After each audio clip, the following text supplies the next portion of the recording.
Hello, you are watching News Mongolia on Mnb World. I'm your host, Jugdir Gambold. And for our top stories. The Order of Chinggis Khan is conferred to the Marunkhor Ensemble. Mongolia's National Pride Day will be celebrated on November 14th. Ambassador of Canada presents her letter of credence to the President of Mongolia. For the news, stay with us.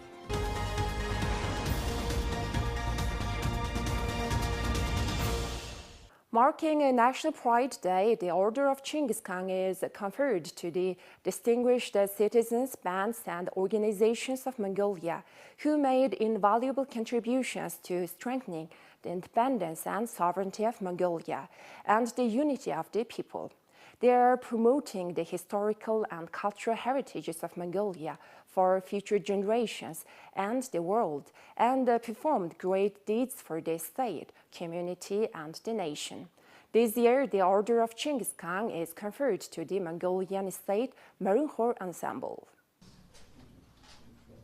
This esteemed award is awarded to state and social dignitaries and citizens of foreign countries for an exceptional contribution towards national unity, prosperity, strengthening the peace of humankind, development of relations and cooperation established by Mongolia with foreign countries, promoting Mongolia's reputation in the world, and a specific involvement towards the economic, social, and intellectual development of the country.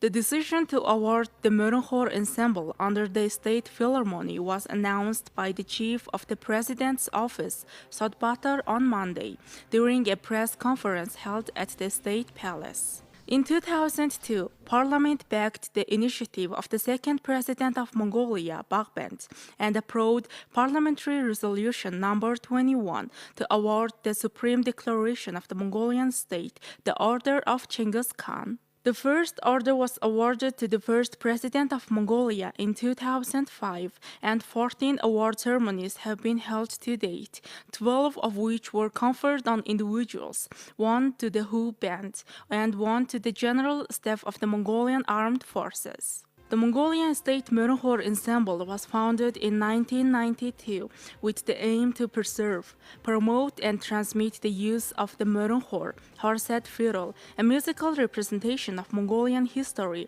values, and cultural heritage. The ensemble consists of about 35 professionally trained musicians. The key instrument of the ensemble is the Marunkhor, accompanied by other traditional instruments, such as the cello, bass, ivirbure or horn, yochin or dulcimer, yatak or zither, as well as classical percussion instruments, the flute and piano. The ensemble is able to deliver a wide range of professional, classical, and contemporary music. Their performances have taken place in many prestige performing venues, such as NHK Hall, Sydney Opera House, etc. Mongolia's National Pride Day will be celebrated on November 14th, marking the 861st anniversary of the birth of Chinggis Khan, which falls on the first day of winter according to the Mongolian lunar calendar. Based on the conclusions of researchers from the Mongolian Academy of Sciences and a working group in charge of determining Chinggis Khan's birthday, a presidential decree was issued on January 9, 2012, officially declaring the day of his birth to be the first day of the first month of winter on the lunar calendar. As the day is determined by the lunar calendar, it's celebrated on different dates each year. When Mongolians enthroned Chinggis Khan as the Khan of the Great Mongol Empire, they raised the 9 white banners, a symbol of great power, independence, and unity for the Mongolian state, and had the Great Khan pay his respects. The country is celebrating National Pride Day as a public holiday for the 11th year.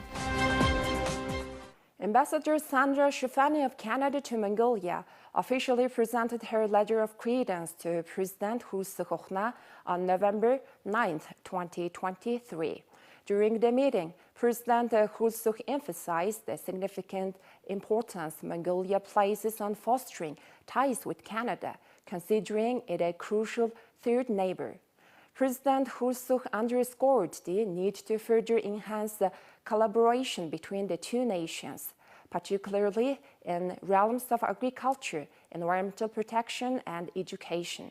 Ambassador Sandra Shufani, in her new role, conveyed the greetings of Canada's Governor-General, Mary Simon, to President Hulse Hochna. The ambassador expressed her dedication to actively contribute to elevating relations and cooperation across various sectors between Mongolia and Canada to a new echelon.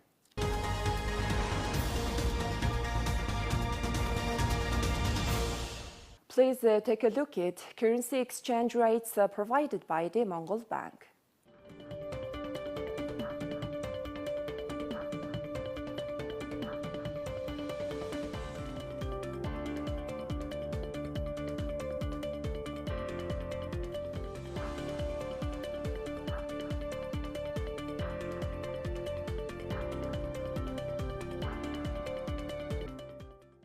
Please welcome back. You've been with News Mongolia on Mnb World. Now here comes foreign news partnered with international news agencies. Chinese President Xi Jinping is set to visit the United States from November 14th to 17th for a pivotal China-US summit and the 30th Economic Leaders meeting. The discussions slated during this historic diplomatic event will focus on crucial issues, shaping bilateral relations and addressing global challenges. President Xi's attendance underscores China's commitment to Asia-Pacific economic cooperation. Chinese President Xi Jinping is set to make a significant visit to the United States from November 14th to 17th, responding to an invitation for a China-US summit meeting and the 30th Asia-Pacific Economic Cooperation or APEC Economic Leaders meeting. Chinese Foreign Ministry spokesperson on Friday made remarks on Chinese President Xi Jinping's upcoming trip to the United States upon the invitation for a China-US summit meeting and the 30th APEC Economic Leaders meeting. When asked about China's expectation for the China-US summit meeting, the spokesperson emphasized that at the invitation of US President Joe Biden, President Xi will travel to the United States for a China-US summit meeting and the 30th APEC Economic Leaders meeting. The spokesperson highlighted that the two leaders aim to foster a comprehensive dialogue delving into issues of strategic, overarching, and fundamental importance in shaping China-US relations. Furthermore, they plan to address major global challenges concerning world peace and development, underscoring the significance of collaboration between the two nations. Concerning China's outlook for the 38th APEC Economic Leaders meeting, the spokesperson expressed that on the occasion of the 38th anniversary of APEC's inaugural leaders meeting, President Xi's attendance underscores China's profound commitment to Asia-Pacific economic cooperation. The spokesperson stressed that amid increasing factors of instability and uncertainty in the world economy, there is a collective anticipation for the Asia-Pacific region to continue serving as an economic engine propelling global growth. APEC, being a pivotal platform for economic cooperation in the Asia-Pacific, will witness President Xi delivering a pivotal speech. The speech is expected to comprehensively outline China's key proposals for deepening Asia-Pacific cooperation, fostering regional and global growth. The spokesperson conveyed China's hope for all participating parties to reflect on the shared history that brought countries and regions in the Asia-Pacific together, urging a concentrated focus on the region's pressing needs. The spokesperson called for a deepening of solidarity and cooperation among nations, advocating for a holistic and balanced approach in implementing the APEC Putrajaya Vision 2040. The Chinese side encouraged collaborative efforts to achieve positive outcomes at the meeting, aiming to provide renewed growth momentum for the Asia-Pacific and the broader global community. Ultimately, the spokesperson emphasized the shared goal of constructing an Asia-Pacific community with a shared future. Protesters gathered in Sydney to show their support for Israel and call for the release of hostages being held by Hamas. Addressing the crowd on Sunday, rally organizer said that they gathered to bring the awareness about the hostages and to put pressure on the Australian government to help release people. At the demonstration, people waved Israeli flags and held banners which read, "Bring them home." Following Hamas' deadly October 7th attack on Israel, in which at least 1,200 people were killed, Israel's allies have defended the country's right to protect itself. But now, into the second month of war, there are growing differences in how many feel Israel should conduct its fight. They can have ceasefire today if they release the hostages. That's all they have to do. And there is no reason to give them ceasefire until the hostages are still captives. We are here today to bring the awareness about the hostage, and our call to action is to put pressure on the Australian government to help release our people. More than 11,000 Palestinians, two-thirds of them women and minors, have been killed since the war began, according to the Ministry of Health in Hamas-controlled Gaza, which does not differentiate between civilian and militant deaths. The ministry is the only official source for Gaza casualties. In previous wars, the ministry's counts have held up to UN scrutiny, independent investigations, and even Israel's tallies.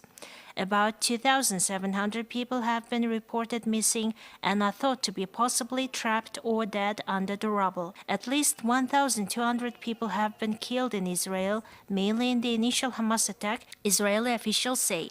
The military on Saturday confirmed the deaths of 5 reserve soldiers. 46 Israeli soldiers have been killed in Gaza since the ground offensive began. Nearly 240 people abducted by Hamas group from Israel remain captive. Japan led an annual multinational naval exercise that included the Philippines as an observer for the first time. As the Filipino Coast Guard vessels are increasingly harassed by China in the disputed South China Sea.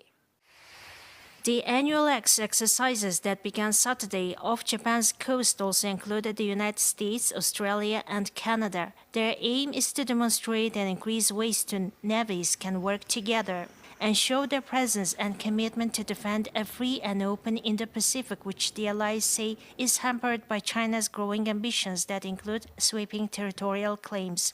On Saturday, a selected group of journalists, including the Associated Press, flew on a V-22 Osprey aircraft to the USS Carl Vinson aircraft carrier to observe takeoffs and landings of F-35C Lightning stealth fighters, as well as F-A-18 Super Hornet jets and EA-18 Growlers. The Japanese destroyer Hyuga showed its presence next to the carrier. My thoughts on this are that the vast majority of nations that operate, live, and are in existence in this part of the world have similar, like-minded ideas on what maritime security, what peace and prosperity mean, and how we get there. So the more that our navies work together, the more multilateral our operations and our exercises are, the greater the security for this region. So I'm thrilled that Japan invited the Philippines to observe this year. Obviously, the United States has a very strong alliance with the Mutual Defense Treaty with the Philippines. So the more that we get a chance to sail and to train together, the stronger that makes our navies, the better it makes our navies. We all learn from one another. The exercise comes in the wake of the latest confrontation between the Philippines and China in the South China Sea on Friday, adding to the territorial disputes that risk turning into a more serious armed conflict. The Philippines accused the Chinese Coast Guard ship and accompanying vessels of dangerous maneuvers and blasting a Philippine supply ship with a water cannon, while China defended its action as appropriate. Territorial conflicts in the South China Sea involving China, the Philippines, Vietnam, Malaysia, Taiwan, and Brunei have long been regarded as a potential flashpoint and a delicate fault line in the US-China rivalry. Please take a look at weather forecast for the world's major cities.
Well, that's all for today. Thank you for staying tuned.